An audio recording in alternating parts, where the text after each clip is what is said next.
con 7 minutos. Uno de los sectores más golpeados por la gripe aviar es la industria de los huevos, la cual ha registrado una caída en su producción y un alza en sus precios durante los últimos 12 meses. Vamos a conversar sobre el tema con la ministra subrogante de Agricultura, Ignacia Fernández. ¿Cómo está, ministra? Muy buenos días. Hola, Frecia, muy buenos días. Bueno, ¿en qué consiste esta petición que han hecho en contra de la gripe aviar, pese a las advertencias también de las autoridades, ¿no? ¿En qué paso están o situación están los productores de huevo? A ver, la industria del huevo, lo que nos está pidiendo ciertamente es explorar la posibilidad de acceder a una vacuna, ¿cierto?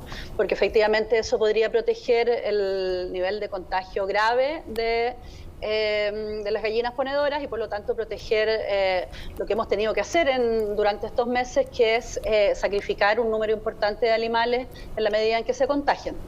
El tema es que efectivamente es algo que estamos estudiando, pero nos interesa y es bien importante dar la señal de que lo estamos estudiando con responsabilidad, porque si bien la industria del huevo es una industria que toda su producción es para el consumo nacional, la gripe aviar también contagia, ¿cierto?, a la industria de pollos y pavos.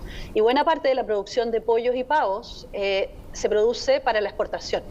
Y ahí tenemos que hacer ese equilibrio, porque la exportación de animales, en este caso de aves, no se puede realizar si es que, o sea, podemos perder el estatus de país libre de influenza aviar si es que vacunamos a los animales. Entonces, estamos en el fondo trabajando en los pros y los contras de ambas posibilidades, justamente de manera tal de proteger a la industria nacional, pero también proteger a los productores que producen para comercializar en el exterior. Claro, ¿cómo se entiende entonces, ministra, que estemos como país libre de gripe aviar? Si no es así, versus con una vacuna, entraríamos a esa categoría. Ahí hay, no sé, parece como confuso, pero en la práctica, ¿cómo es que uno ingresa a esta categoría de país libre o no de gripe aviar? Mira, sí, efectivamente parece confuso. Contradictorio, desde claro. Desde diciembre a la fecha, efectivamente es cierto, hemos tenido una cantidad importante de casos de gripe aviar. El tema es que esto tiene que ver con normativas internacionales que se regulan en la OMSA, que es la Organización Mundial de Sanidad Animal, un organismo de Naciones Unidas justamente que regula este tipo de acuerdos internacionales. Nosotros podemos mantener la categoría de país libre en la medida en que tenemos un control adecuado de la emergencia. Cada vez que se detecta un foco, se procede al sacrificio de los animales, a la desinfección de las plantas, y una vez transcurridos 28 días desde esa desinfección sin que se produzca un nuevo foco, se recupera la categoría. Lo que estamos trabajando con una parte importante de los países es negociando, en el fondo, estrategias de zonificación, ¿cierto?, que nos permiten que, en el fondo, si es que se detecta un foco en una provincia, el resto del país mantiene su categoría de libre de influenza aviar.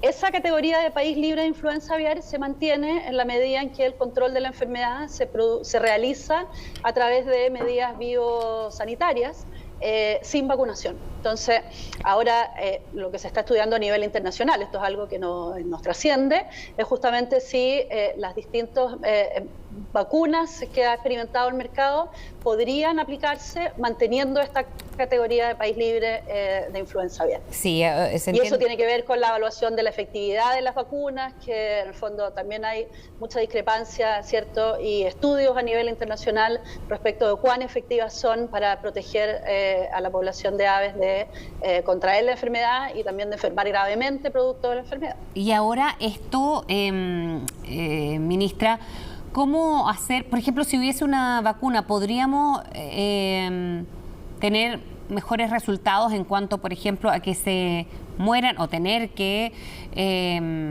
sacrificar a más animales?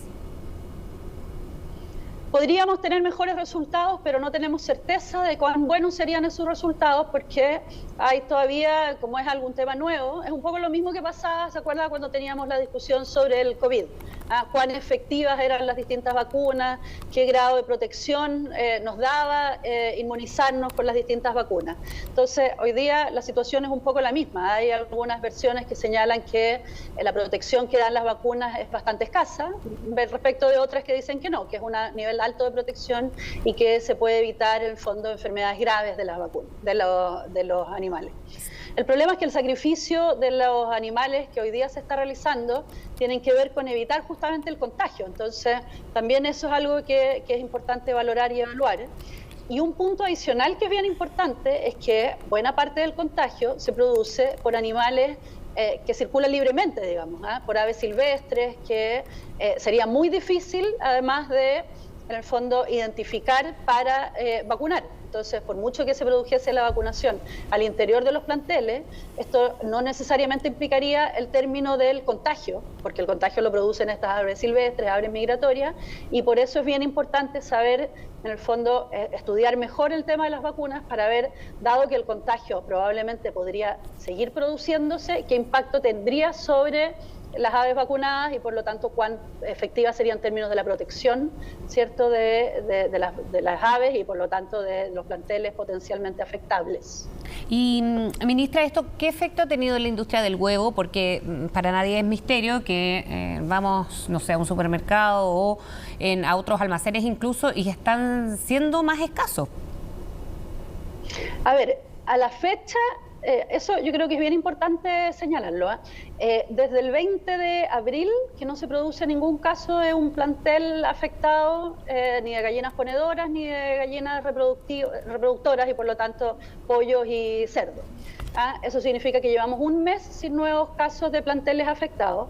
Los planteles que se afectaron en el periodo donde hubo casos en planteles durante los meses de marzo y abril de gallinas ponedoras fueron 5, 2 en la región del Maule y 3 en Biobío, en la comuna de Florida, que representan en total un poquito menos del 4% de la industria de huevos. Entonces estamos hablando de una afectación que hasta la fecha ha sido bien menor. El potencial de afectación ciertamente es mucho mayor. En Estados Unidos en la última temporada llegó alrededor del 18% de la producción de huevos. Entonces, sí, en el fondo, por eso es bien importante efectivamente anticiparnos a lo que eventualmente pudiera ocurrir. La situación del alza de precios que hoy día enfrentamos se debe, por una parte, efectivamente, a la situación en el fondo de estos planteles contaminados donde ha debido sacrificarse la producción, pero se debe también, y eso es bien importante transmitirlo, Frecia, a un factor estacional. Siempre en invierno sube el precio de los huevos porque la demanda aumenta y porque la producción es menor, las gallinas ponen menos en invierno. Entonces hay menos huevos también para poner en el mercado y la gente en sus hogares consume más huevos, consume cuestiones más calóricas, hace más preparaciones que involucran huevos, entonces en invierno sube el precio de los huevos. Bien, ministra, muchísimas gracias por hablar con nosotros esta mañana, absolutamente útil y tenerlo en consideración también. Que tenga buen día, buena semana. No, muchas gracias a ti.